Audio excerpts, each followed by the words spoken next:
I'm continuing my discussion of the conversation with David Garrow about Barack Obama. David Garrow is Obama's biographer, published a very detailed book about Obama a few years ago.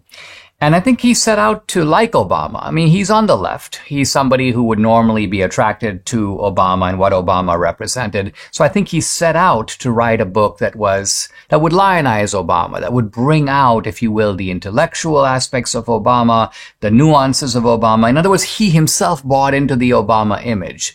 And then he met Obama. And when he met Obama, he came to a completely different conclusion. First of all, he came to the conclusion that this man is a freak. And I mean that really quite literally. Let me quote David Garrow, quote, "He's not normal.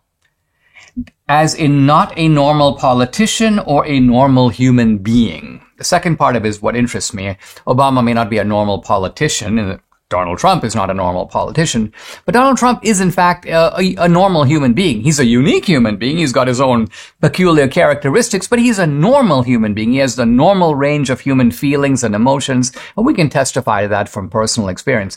Obama's not like that. Obama, with him, everything is a show. It's an act. He's putting on a performance. And in fact, David Garrow caught on to this. Let me read. When I started reading about Barack in early 2008, I read Dreams and thought, this is a crock. It's not history. It's make-believe.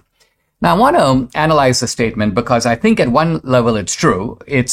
All memoirs are to some degree selective. I don't think that's what Garrow's getting at. What he's getting at is that Obama creates a kind of literary image of himself. And that's really what the book is all about. He's not someone who says, let me reflect upon my life, what actually happened. Let me describe what happened and then comment on it. Rather, let me think about what is the kind of person I want to portray to the public. Let me write a story about that. And I'm not really going to pay too much attention. Facts that don't fit that narrative, I'm going to leave out. In fact, I'm not going to give a whole bunch of facts. And so this is what David Garrow means when he says it's not history, meaning it's not true. You cannot rely on it. He says it's all make-believe. But see, I think that this is something that David Garrow misses here, which is when you say something is make-believe, he implies that it's just sort of concocted for public consumption. Well, yes, it is. But I also think make-believe is very interesting because let's think about it. Let's just say that I decide I'm going to write a story about my life. But I'm not going to describe what actually happened, my life as a middle-class kid, growing up in a suburb of Mumbai. I'm not going to actually talk about my brother and sister the way they are. I'm going to create this kind of fictionalized portrait of myself. And it could be any portrait. Let's just say I decide I'm going to tell a log cabin story, Indian style. So I'm going to portray that I grew up sort of like the people in Slumdog Millionaire. And I'm going to say, look, I've overcome all these obstacles, pretend like I had no education, even though I had a very good education. So I'm going to sort of tell a story about myself. But it's still interesting what story I choose to tell. Because I could tell all kinds of stories. I could say that I was born into a high caste Brahmin upbringing and I renounced it. Or I was born into a very low caste upbringing and that just puts me at the very bottom of the totem pole. I experienced discrimination. So the story I tell, the make-believe I indulge in, is itself revealing. And I think this is what Garrow misses. I think it's interesting to see that Obama developed a twisted obsession with his dad, rewrote that story in order to make his dad the hero of his life, even though his dad was nowhere to be seen.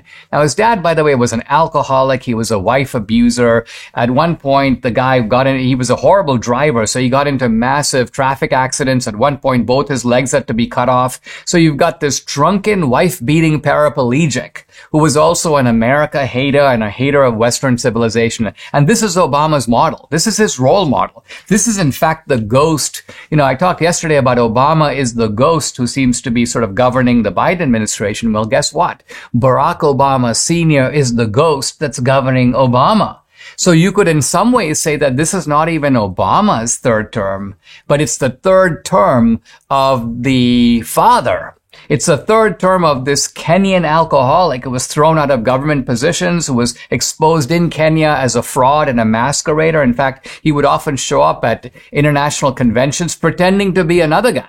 He'd pretend to be some Kenyan minister and go, I'm that guy. And then the real guy would show up and people go, what? Then they realize it's Barack Obama Sr. And so Obama is a fraud exactly like his dad. He's cut from the same image. It's almost like his dad was a fraud in the old school carnival style way. I'll dress up and pretend to be somebody else. Obama is a more subtle version of the same kind of con man. And I find it really interesting that by and large, David Garrow is onto this guy. Here's a progressive who set out to praise Obama and then in this interview proceeds to bury him. Debbie and I had a New Year's resolution to lose weight, and thankfully PhD Weight Loss came to our rescue. You've seen the results. You can see them right here on the podcast. Debbie's already lost 24 pounds. I've lost 27. We are now both on maintenance. The program is based on science and nutrition. No injections, no pills, no long hours in the gym, no severe calorie restriction, just good, sound, scientifically proven nutrition. It's so simple. They make it easy by providing 80% of your food at no additional cost. They tell you when and what to eat. And guess what? You can do this without ever being hungry. The founder, Dr. Ashley Lucas, has her PhD in chronic disease and sports nutrition. She's also a registered dietitian. She helps people lose weight and, most important, maintain that weight loss for life. So if you're ready to take the step of losing weight like Debbie and I have, call PhD Weight Loss and Nutrition. Here's the number, 864-644-1900. You can also find them online at myphdweightloss.com. The number again to call, 864-644-1900.